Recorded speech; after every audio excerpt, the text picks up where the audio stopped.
तो बच्चों आज हम डिस्कस करने वाले हैं सेंट्रोसोम के बारे में। सेंट्रोसोम को समझने से पहले कुछ यूनिट की बात करते हैं। बड़े जीव जैसे प्लांट या एनिमल्स के लिए बड़ी यूनिट जैसे मीटर का इस्तेमाल करते हैं। इसी के साथ हम देखते हैं कुछ माइक्रो ऑर्गेनिज्म या फिर मॉलिक्यूल्स के लिए हम जनरली नैनोमीटर या फिर माइक्रोमीटर का इस्तेमाल करते हैं। तो बड़े जीव जैसे 10⁻0 मीटर बराबर होता है 1 मीटर, 10⁻⁻1 मीटर बराबर होता है 100 मिलीमीटर। इसके साथ हम देखते हैं 10⁻2 मीटर बराबर होता है 10 मिलीमीटर। इसी के साथ हम देखते हैं यहाँ पर 10⁻3 मीटर बराबर 1 मिलीमीटर, 10⁻4 मीटर बराबर होता है 100 माइक्रोमीटर, 10⁻5 मीटर बराबर होता है 10⁻5 मीटर बराबर होता है 10 माइक्रोमीटर। ऐसे तरीके से यहाँ पर बहुत सारी यूनिट दी गई हैं। एटम्स के लिए हम देखते हैं यहाँ पर 10⁻10 मीटर या 0.1 नैनोमीटर। प्रत्येक जीव का साइज डिफरेंट होता है, इसलिए हम यहाँ पर डिफरेंट यूनिट का इस्तेमाल करते हैं।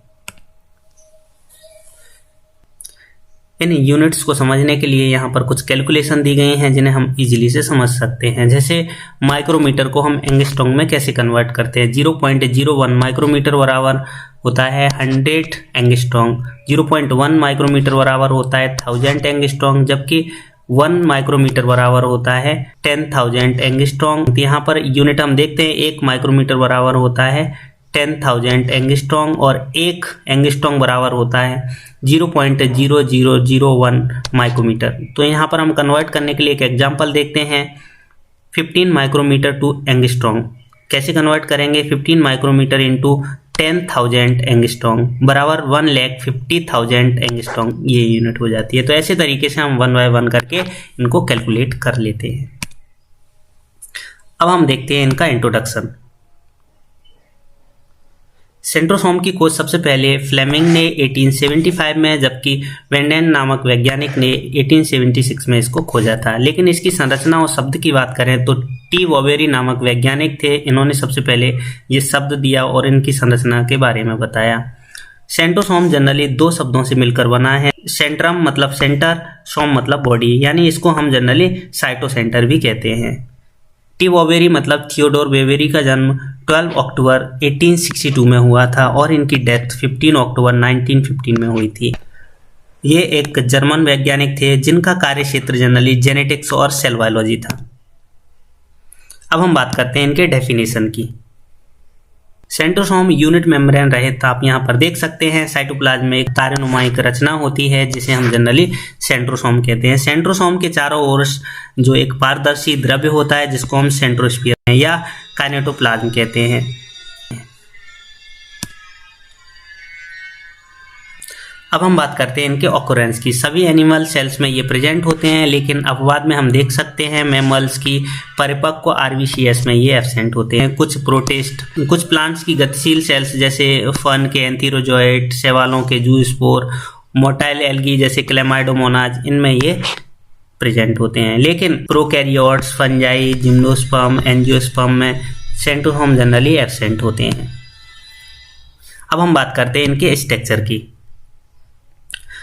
प्रत्येक सेंट्रियोल्स की संरचना एक माइक्रोट्यूब्यूल्स के समान होती है। आप यहाँ पर ये माइक्रोट्यूब्यूल्स की स्ट्रक्चर देख सकते हैं जिसका साइज लगभग 1 माइक्रोमीटर होता है, यानी इसकी लंबाई 300 to 500 नैनोमीटर होती है, जबकि इसका व्यास 150 नैनोमीटर होता है। सेंट्रोसोम यूकैरियोटिक सेल्स में माइक्रोट्यूब्यूल्स होते हैं, यानी इनको हम मेजर माइक्रोट्यूब्यूल्स ऑर्गेनाइजिंग सेंटर या MTOC कहते हैं। यहाँ पर आप ये चीज़ें देख सकते हैं। ट्रिपल माइक्रोट्यूब्यूल्स यहाँ पर प्रेजेंट होते हैं, ए ट्यूब्यूल्स, बी ट्यूब्यूल और सी ट्यूब्यूल। यहाँ पर सेंट्रल हब से ये जुड़े हुए हैं जिसको हम प्राइमरी फाइबर कहते हैं या हम इसको रेडियल स्पोक भी कहते हैं।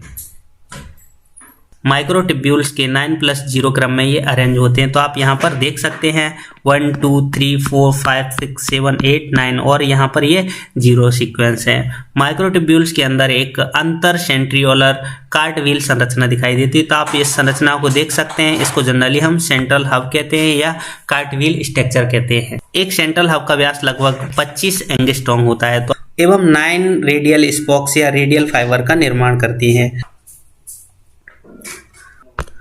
अब हम बात करते हैं इनके केमिकल कंपोजिशन की। सेंट्रोसोम लाइपोप्रोटीन से बनी संरचना है। सेंट्रियोल्स की माइक्रोट्यूब्यूल्स ट्यूब्यूलिन नामक प्रोटीन और कुछ लिपिड से मिलकर बनी होती है। इनमें एटीपेज एंजाइम की अधिकता होती है। तो आप यहाँ पर फ्लैजिला की स्ट्रक्चर देख सकते हैं और यहाँ पर ये सेंट्रोसोम की स्ट्रक्चर देख सकते हैं।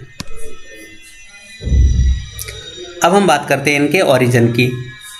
उत्तरी सेंट्रियोल का निर्माण इंटरफेज की G2 अवस्था में पूर्व उपस्थित सेंट्रियोल से होता है। तो आप यहाँ पर देख सकते हैं, यहाँ पर एक सेंट्रियोल्स प्रेजेंट है जिसका निर्माण जनरली G2 फेज में होता है, जिनमें गामा ट्यूब्यूलिन नामक प्रोटीन और यहाँ पर सेंट्रोसोमल प्रोटीन होती 135 प्रोटीन होती है।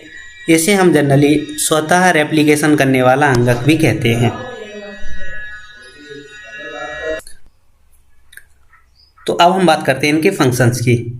सेंट्रियोल सेल डिवीजन के दौरान स्पिंडल फाइबर एवं एस्ट्रल किरणों के निर्माण में सहायक होते हैं। नेक्स्ट पॉइंट है, ये बेसल बॉडी और बेसल ग्रेन्यूल्स या ब्लूफेरोप्लास्ट प्रदान करते हैं जिससे फ्लैजिला एवं सीलिया उत्पन्न होते हैं। इसके साथ हम लास्ट पॉइंट देखते हैं, ये सेल डिवीजन में मदद करते हैं, फ्लैजिला एवं सीलिया का निर्माण कराता है। इसी के साथ स्पर्म की जो टेल्स का है फॉर्मेशन करने में ये हेल्प करते हैं। Thank you.